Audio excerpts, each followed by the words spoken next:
Pustovanje je jako stari zanat i ljudi se bave otkad odgajaju ovce, otkad imaju životinje oko sebe, znači već su primetili da se uglavnom nešto dešava kad je vlažnije vreme, onda se ukovrđa znači vuna ovaca i onda su tako to i oni sami isprobali da su ošišali ovce, mada je to dosta težak posao i proces bio dok oni nisu došli do toga kako to da urade, ali ipak su, kad su već imali noževe i oštre predmete, to iskoristili, to svojstvo vune, da prilikom, kad se dođe do toga da dobija vrelu vodu vuna, onda se skuplja i onda se formira taj materijal zvani pust. Ali oni su prvo, znači, ošišali ovcu, pa lijepo spremili tu vunu. To je dugotrajan proces, imali su mnogo strpljenja, vremena za to i onda su posle sa laganim ovako pokretima, kad su oprali malo znači, vunu u potocima, onda su podizali sa štapovima da bi vuna lijepo spala dole i onda su to znači, tako smestili na jedan veliki tekstil, čak nisu ni tekstil koristili nego rogoz i onda na tom rogozu su slojevito tako sa štapovima udarali vunu i tako su u stvari češljali i čistili i vuna se lepo spustila dole i kad je to lepo bilo sve urađeno, onda su ovako vrelom vodom malo po to znači potopili tu vunu i posle su rolovali.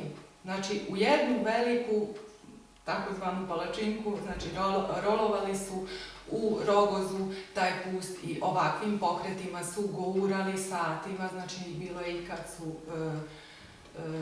to radili danima. Zašto su to radili? Zato što su oni znali znači kako vuna ima dobrih svojstava, znači da je jako dobar termoizolator, da će ih od hladnoće, od vetra zaštititi. I oni su zbog toga radili te velike, baš velike komade, znači više od 3 metra i dužine 2 metra širine. I onda čak su kuću sebi napravili od toga, to je jako interesantno.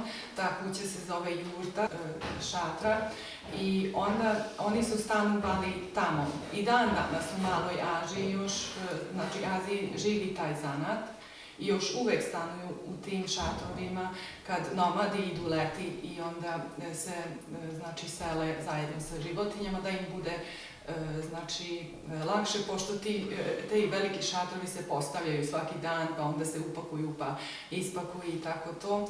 To je jako lepa tradicija, još uvek živi, još se uvek može videti, znači to postoji.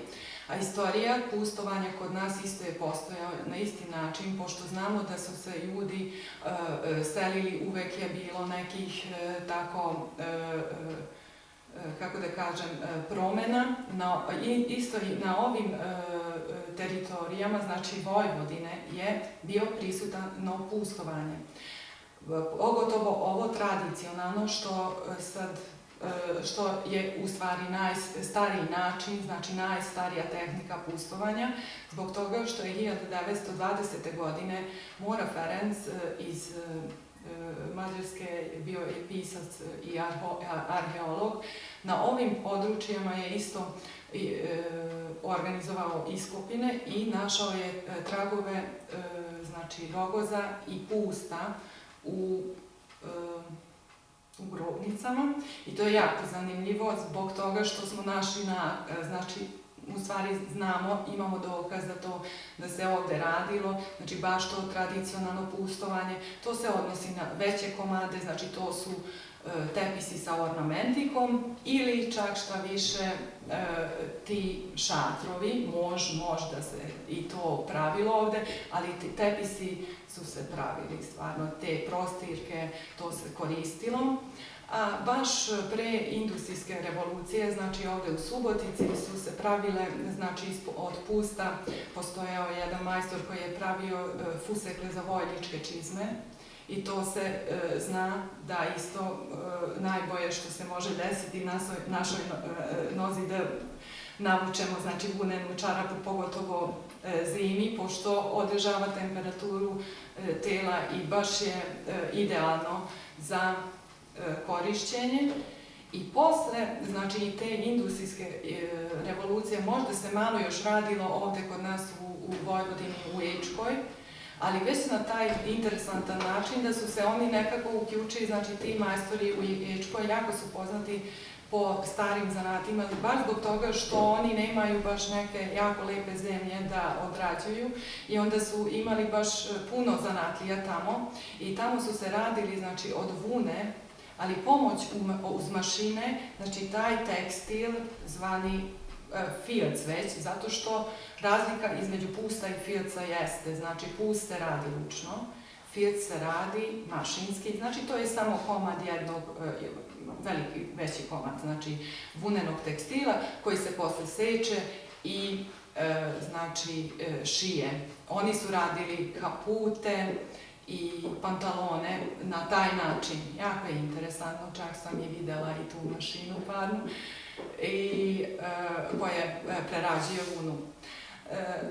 No sad, industrijska revolucija nije znači samo loše samo po sebi, zbog toga što nam jako olakšava i ovih dana, znači naš rad. Mi isto smo u kontaktu sa vunovlačarom, znači sa drndarom, on je majstor koji drnda vunu, znači on odrađuje umjesto nas ove teške poslove i znači on ima mašinu i samo pusti tu očešljanu vunu koja posle izlazi iz te mašine u balama i mi tu sirovu drndanu vunu znači koristimo posle za pustovanje. Možemo znači da odradimo vunu na taj tradicionalan način, samo sa vrelom vodom i da rolujemo puno, ali ima jedan drugačiji način, kako što sam i rekla, znači pustovanje je prisutno maltene svugde po svetu, pogotovo Mala Azija, najbliže kod nas može se reći Bugarska, Turska, da je jako prostranjeno i Skandinavija, Velika Britanija. Jako lepo rade i u Australiji, pošto oni imaju najbolju ovcu na svetu, znači merino ovcu i to lepo i znači stvarno prelepe stvari rade tamo isto žene. Uglavnom se bave ovim starim zanatom, ali jako je zanimljivo, rade i znači u Južnoj Americi, znači Bolivija i tako, ti zemaji se isto bave pustovanjem, ali oni imaju alpaku, ne ovcu i može se reći da je isti postupak, ali drugačije je znači vuna. I to je to da svako područje, svaki region ima svoje karakteristike i pustovanja zbog toga što nam ovce nisu iste, što nam kvalitet znači materijala nije isti. Ali naše ovce, ove polumerino ovce se zovu, znači oni imaju jako finu dlaku, ali ne imaju baš najfiniju na svetu, ali se jako lepo radi, znači baš ovaj tradicionalan pust, znači prostirke, neki veći predmeti. No zanimljivo je nama, znači ova skandinavska tehnika zbog toga što se to radi sa punom, radi se sa finom vunom i mogu se napraviti manje stvari. To znači da možemo da napravimo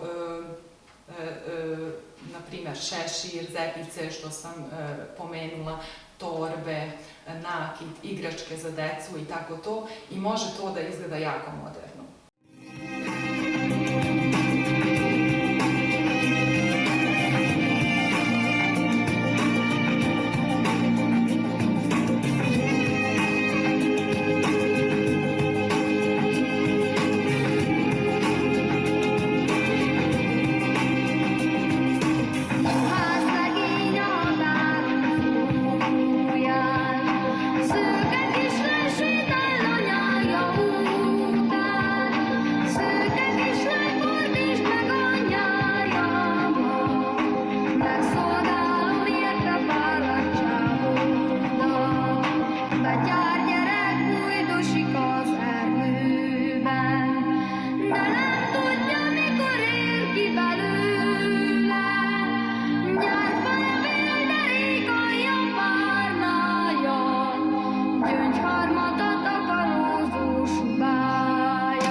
Na neki način, uglavnom, oni koji se bave pustovanjem jesu povezani sa prošlošću, zbog toga što rade tradicionalno, ali i sa prirodnim materijalima, ali sa neki način imaju lakši prelaz prema savremenim isto predmetima ili, kako da vam kažem, prema savremenim navikama sadašnjeg čoveka, pošto imaju priliku da se menjaju. Znači nisu tako striktni, kako da vam kažem,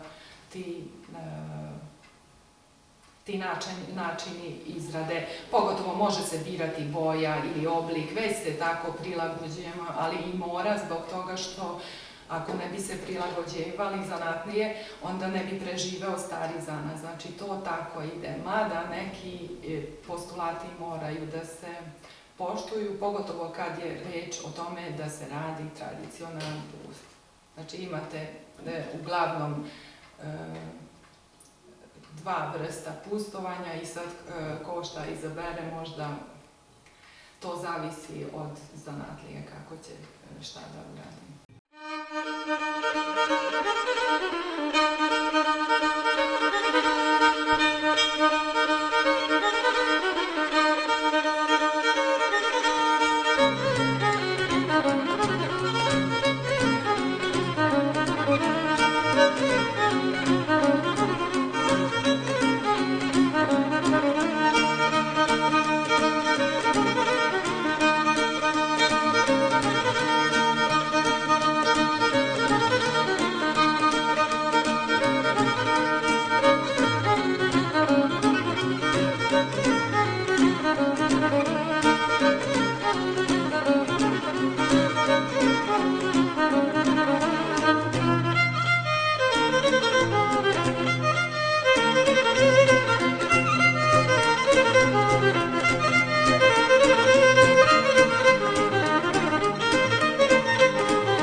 nešto stiskati, nešto valjati. U stvari ima ko zove pustovanje valjana vuna, ima ko zove pustovanje milovana vuna, baš zbog toga što je reč o stiskanju u nekom načinu, znači obrade koja prohteva snagu. Znači stiskanje i to rolovanje, verovatno je to znači izvor reči, pustovanje. Isto še pist kaže na poljskom, na primjer, to je nešto slično. Vremenska odrednica jeste otkad se bavi, znači, čovek uzgojom životinja. Znači, ali ovde kod nas pre 1500 godina sigurno su se bavili pustovanjem.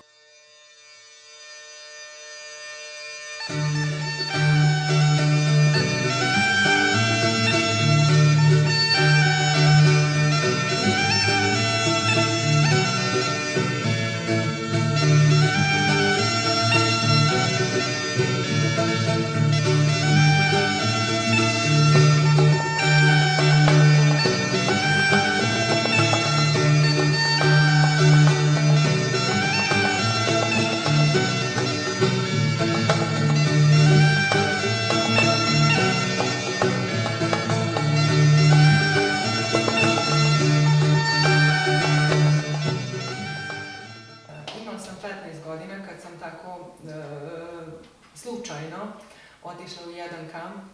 Pre sam bila u jednom kampu što nije bilo slučajno, znači već sam se interesovala, tako da ne za stare zanate, više za staru arhitekturu, pa skupljala sam tako starinske neke stvari, sve što je bilo starije nego što je bilo trenutno u modi, to mi se sviđalo.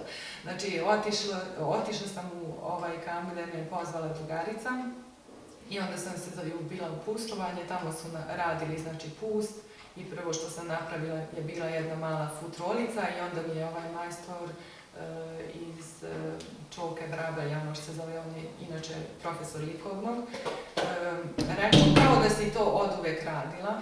I onda to mi je ušlo u uho i to je tako i ostalo i stvarno sam osjetila ovaj materijal kao svoj i gledala sam svaki put kad sam imala slobodno vreme dok sam se školovala da se usavršavam i tražila sam ta mesta gde se može još naučiti nešto o pustovanju i tako sam u stvari počela da radim to.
Usavršavanje u pustovanju nije po školama, nego se uči od majstora, pogotovo u to vreme, znači pre 15-20 godina, kad sam se ja počela baviti sa time, nisu još postojele škole, pogotovo na našim područjima, ni dan danas ne postoje, nego se uči od majstora. Znači, neko se zainteresuje, onda ode kod majstora i proba sve više da nauči.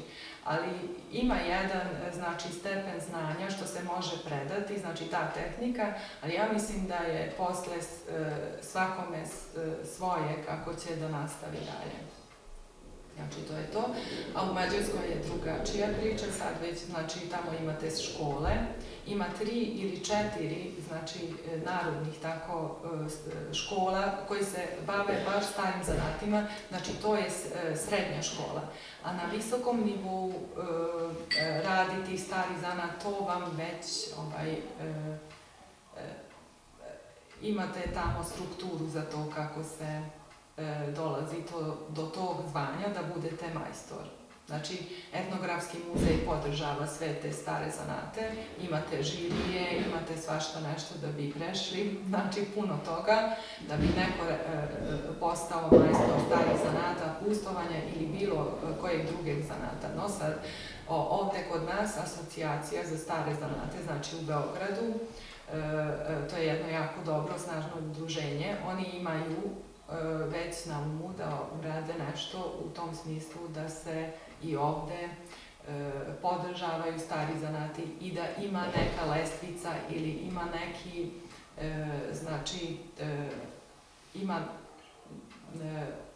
baš, kako se to kaže, ima neki nivo ili ne baš, nego baš ove stepenice da se zna tačno kako šta treba da se uradi da bi postojao, znači, majstor i da se dobije isto kao u to vreme kako sam ja čula, to je bilo i kod nas, znači 50. godina, baš je Grnčar pričao da su oni dobili, znači, sertifikat o tome da se oni bave starim zanatom i da je to kao majstorski taj nivo.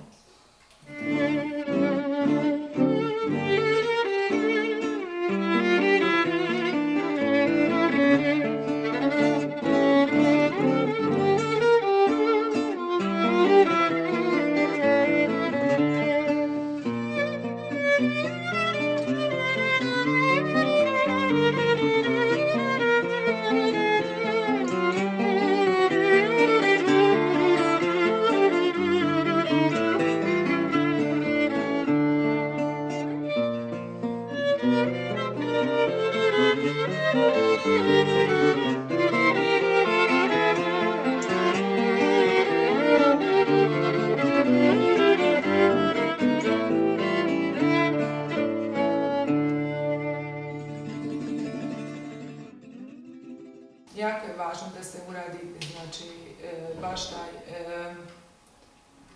kako da vam kažem, da se zna kvalitet, koji je taj kvalitet, gde se ko pojavljuje, na kojim tržnicama i tu je najvažniji segment, znači, etnografski muzej. Ako bi oni uzeli, znači, pri sebi taj problem, da se sad nešto, kako da kažem, ozbiljnije shvaćaju te tržnice, na primjer da oni daju neke smerove, kako to treba da izgleda, šta je to što je po našem ukusu, šta je to što je po našoj tradiciji i kako to treba da izgleda, pošto nama je to jako važno, vizualizacija i sve to, i ako bi oni organizovali, znači, zanatlijama kurseve ili konferencije, tako reći, ili neke kolonije gde bi se to stvarno po starim zanatima sve usmerilo ka boljem, onda ne bi imali ovaj problem uopšte.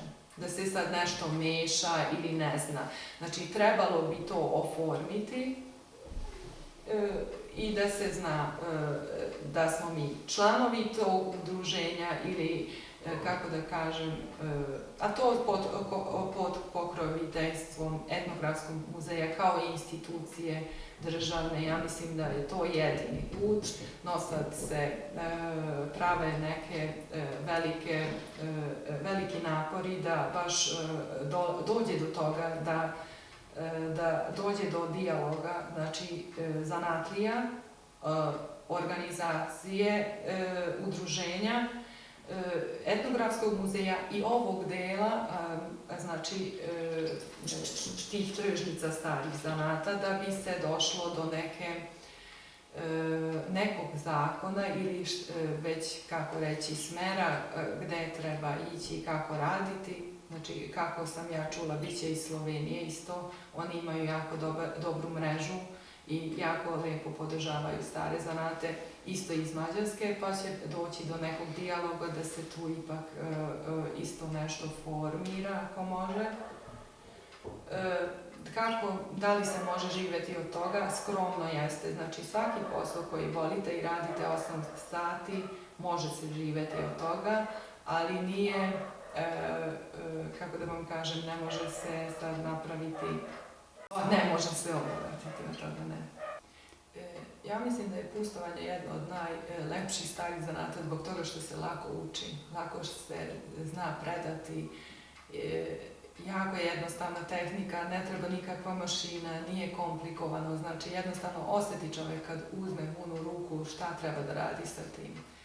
I onda već od malih nogu deca od 2-3 godine znaju kako se pustuje i to može do 170. godine da se radi bez problema, znači jako je lep za nas zbog toga. Pa mladi su jako zainteresovani za pustovanje, pošto je pustovanje, znači kod pustovanja nema granice. Što možete da zamislite, to možete i da odradite. Znači ne treba veliki sad napor da se to šije, da se to sad meri, nego jednostavno imamo samo mali kalupić na primjer, od kartona i na tome radimo i onda se malo gurka tom vrelom vodom i bez šivenja možemo da napravimo trodimenzionalni predmet koji je dosta, kako da vam kažem, vremenski brzo gotov.